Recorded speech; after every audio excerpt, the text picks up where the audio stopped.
Society में एक simple ही delegate आता था, मुझे तब भी धमकियाँ मिली थी कि तुम हट जाओ, तुम यूनियन को नहीं जानते, तुम्हारी नौकरी हो जाएगी। लेकिन मैं लड़ा, मन पक्का किया कि नहीं, मुझे कर्मचारियों के बीच में रहना, काम करना है। मैं काम करता था। अब मैं संगठन में आ गया हूँ तो अब उस हिसाब से सोच बन गई है और कर्मचारियों के हमेशा मैं सहती रहा हूँ। पूरे बड़ौदा में कहीं भी किसी भी सेक्शन में जाके आप मेरे बारे में पूछ लें कि मैंने कभी आज तक कोई किसी को निराश नहीं किया। जितना लड़ सका मैं लड़ा और काम करा के उसका भेजा और आगे भी लड़ते रहेंगे। ठीक है, बहुत बहुत धन्यवाद सर।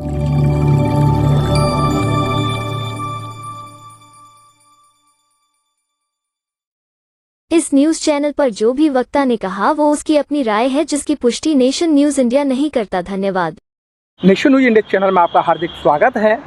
आज हम रेल मुख्यालय के अंदर जिस तरीके से ट्रेड यूनियन के पदाधिकारी लोगों को समझाने का काम कर रहे हैं, लोगों से वोट मांगने का काम कर रहे हैं, क्यों ना मांगें।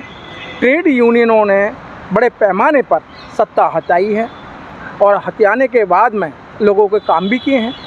ये छूट-फूट घटनाएं होती हैं, लेकिन उन घटनाओं के साथ में कुछ कर्मचारी इस समय बड़े आहत हैं। एक तरफ आप ओपीएस की लड़ाई कर लड़ते हैं, आप रामलीला मैदान भरते हैं और एक तरफ आप जंतर मंतर को भरते हैं, दूसरी तरफ स्टेशनों पे आप इनका विरोध करते हैं। लेकिन जब सरकार से बात करने की बात आती है तो यूपीएस पे समझौता क्यों किया जाता है, इसलिए कर्मचारी बड़े परेशान हैं। और हमारे बीच में एक और यूनियन के लीडर हमारे बीच में हैं, धर्मेंद्र जी, जो कि यूआरकेयू के पदाधिकारी हैं।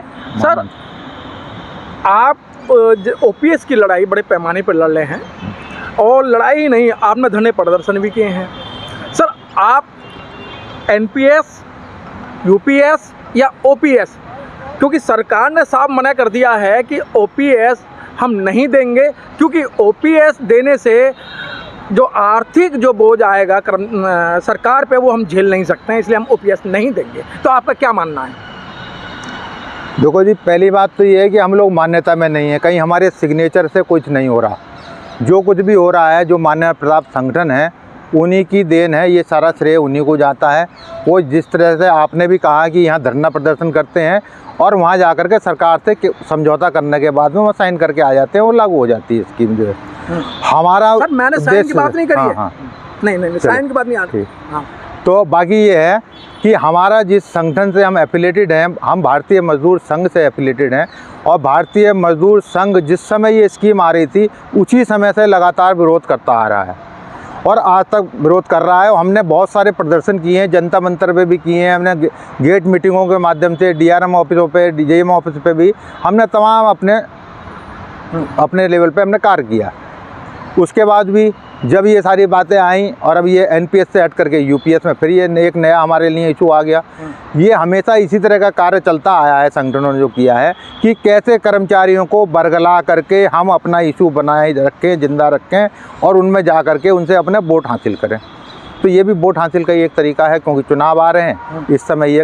ये ले आए यहाँ से करने, फिर अब कह रहे हैं कि लड़ाई लड़ रहे हैं। अरे लड़ाई क्या, लड़ाई तो मैं साइन ही नहीं करने चाहिए थे वहाँ पर। इसमें और उसमें कोई ज़्यादा अंतर तो नहीं आया, बहुत ज़्यादा मैं नहीं समझता कि बहुत ज़्यादा फर्क बदल हुआ है इसके अंदर। तो जब था तो फिर क्यों लड़ाई करना था, क्यों जंतर मंतर पे ये रामलीला मैदान में भरने का काम किया था, लोगों की एक एक दिन की सीएल कटवाने का काम करा इन्होंने। जो है भाई, हर आदमी को सीएल नहीं मिलती, इनके ऑफिस पदाधिकारियों को मिल जाती होगी, लेकिन जिस हिसाब से भीड़ आई थी वो अपने घर बार छोड़ करके आए। किसी का बच्चे को पेपर दिलाने जाना था, किसी को कुछ और काम था, किसी और काम था, लेकिन वो इनके कहने पर आए, सिर्फ इस वजह से आए कि हमें ओपीएस मिल जाएगा, लेकिन नहीं मिलने का काम हुआ। तो ये सब चल रहा है इस तरह से करके। इसी तरह से कमेटी जो बनी थी, जॉइंट एक्शन कमेटी में जो मान्यता प्राप्त ट्रेड यूनियन है या जो मान्यता प्राप्त नहीं मिली है, लेकिन सर ओपीएस के मसले पर तो ये दोनों ट्रेड यूनियन एक हो गई थी। नहीं, ओपीएस के मसले पे सभी लोग एक थे, लेकिन ये जो है हमारे बीआरएमएस के भी, मुझे नहीं पता इस टीम में थे नहीं थे, लेकिन क्या है कि ये बीएमएस का सीधा फंडा यही है कि हम जो है ओपीएस की लड़ाई, जब तक ओपीएस जैसे था पुनः वो लागू नहीं होगा, जब तक हम लोग शांत नहीं बैठेंगे। लेकिन सर सरकार बार बार ये कह रही है हम ओपीएस नहीं देंगे, तो फिर आपके पास रास्ता क्या बचता है? नहीं, सरकार तो कहेगी नहीं हो रहा। हाँ। लेकिन सरकार ऐसा कोई नहीं देने वाली। सरकार होती है दबाव में, जब आती है तब काम करती है, और वो दबाव बनाने का काम भारतीय मजदूर संघ लगा हुआ है। हम लोग संगठन, उनके पास बहुत सारे संगठन हैं, वो सभी को अपने एक मंच पे लाने का काम कर रहे हैं, और बहुत जल्दी एक बहुत बड़ा प्रदर्शन करने का भी उनकी योजना है, और बहुत जल्दी हम इसकी लड़ाई को फिर दोबारा से जिंदा करने के बाद। लेकिन सर आचार संहिता लगी हुई है, तो आप धरना प्रदर्शन कहाँ करेंगे? नहीं, आचार संहिता अभी लगी हुई है ना। हाँ। अभी तो चुनाव है जी। चुनाव के बाद दिसंबर में चुनाव खत्म हो जाएगा, उसके बाद फिर हम लोग अपने इसी का मुहिम पे लगेंगे। लेकिन सर एक और चीज़ धर्मेंद्र जी, एक और बात बहुत बड़े पैमाने पे की जा रही है कि ये जो URKU है, ये एक भारतीय जनता पार्टी का एक छोटा उपक्रम है।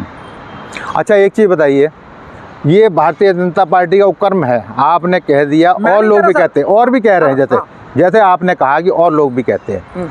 अच्छा, ये बताओ, जो कार्रवाई हो रही है, जो सारी चीज़ें निकल कर आ रही हैं सामने आपके, ये हम लोगों के उससे आ रही हैं क्या? अब आप इसी से अंदाज़ा लगा लें कौन भारतीय जनता पार्टी के साथ हाथ मिलाकर चल रहा है। हम लोग तो नहीं चल रहे ना, बताइए। अब यहाँ दुनिया भर की करप्शन सोसाइटी अंशदारी हमारी हो रही है, ये मान्यता प्राप्त संगठनों के द्वारा ही हो रही है। एक को हटा दिया, दूसरे को बैठा दिया, उसके बाद क्या कुछ रुक रहा है क्या?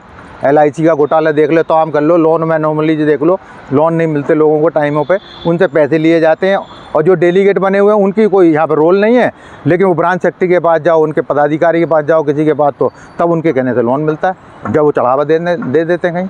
अच्छा धर्मेंद्र, इसके लिए हमें बरसों हो गए लड़ते, हम तो 96 से लड़ाई लड़ रहे हैं यहाँ, कोई हल नहीं निकला इसका। अच्छा धर्मेंद्र जी, क्या URKU इस जो चुनाव है, चुनाव में पार्टिसिपेट करेगी, चुनाव लड़ेगी? बिल्कुल लड़ेगी, बड़ी मुस्तैदी के साथ लड़ेगी, और हम लोगों के बीच में जाएंगे, और जा भी रहे हैं, बराबर जा रहे हैं लोगों के बीच में, और सभी से सहयोग भी मांग रहे हैं। जो त्रस्त लोग हैं, इनसे बहुत से संगठन ऐसे हैं, एसोसिएशन भी हैं, हम उनसे भी जाकर बात कर रहे हैं कि भाई हमारा सहयोग करें, हम ये चीज़ सुधार करेंगे, जो ये सारी दिक्कतें आ रही हैं इनको ख़त्म करने का काम करेंगे।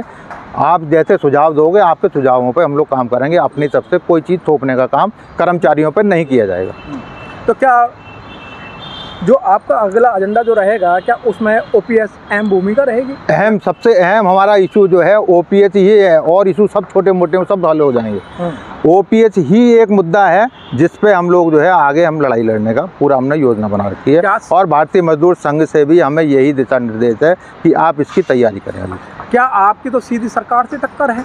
क्योंकि सरकार ने तो पहले ही मना कर दिया है, क्योंकि OPS, NPS और UPS पे तो आप लगातार इस पे लड़ाइयाँ लड़ी हैं। हाँ। और मीटिंगें हुई हैं, सरकार कहती है भाई हम OPS नहीं देंगे।